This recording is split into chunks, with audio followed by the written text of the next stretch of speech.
I didn't know who 207 was. So the U.S. government this year is going to spend $3.5 trillion. Okay?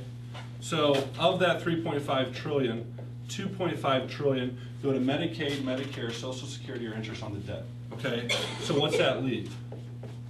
That leaves $1 trillion for everything else the federal government does. What else does the federal government do? The military, infrastructure spending, education spending, FBI, CIA, you name it. Everything the federal government does, except for Medicaid, Medicare, Social Security, interest on the debt, we have $1 trillion.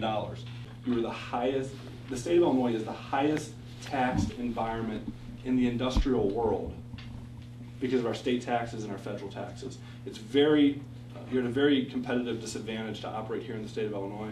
We need to bring down our tax rates. We need to shrink the size of government, get the regulations out of the way because our regulations are killing us.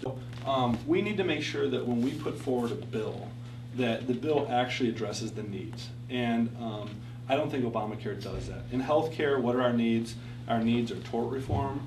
Our needs are folks with pre-existing conditions can find coverage at reasonable rates. Our needs are making sure that there's enough nurses and doctors there to actually take care of the number of people that are in the population. Our needs are making sure that we drive down the costs, and we drive down the costs with continued technological advances, not by taxing the companies that create those technologies at a higher rate. I think that the principal issues here in the district are jobs, are the economy.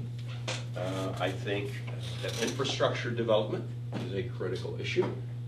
I think that Medicare and Social Security are critical issues here in the district. The claim is that approximately $720 billion are going to be taken away from Social Security, being taken away from Medicare and funneled into the Affordable Health Care Act.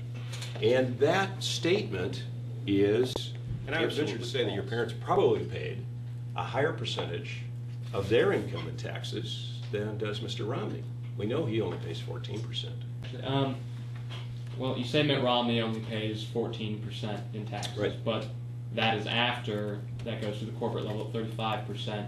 It's 15% at the personal level minus deductions. So you have basically 50% of his income is being taken to the federal government. I mean, can you really say that he hasn't done his part in... Yes, absolutely. You know what? Because the same thing happens to me. So, and furthermore, depending on what corporations he's invested in, General Electric, for example, paid zero. So there is no double taxation there. Yes, there is. Well, I'm afraid there's not. So we'll have to agree to disagree on that point.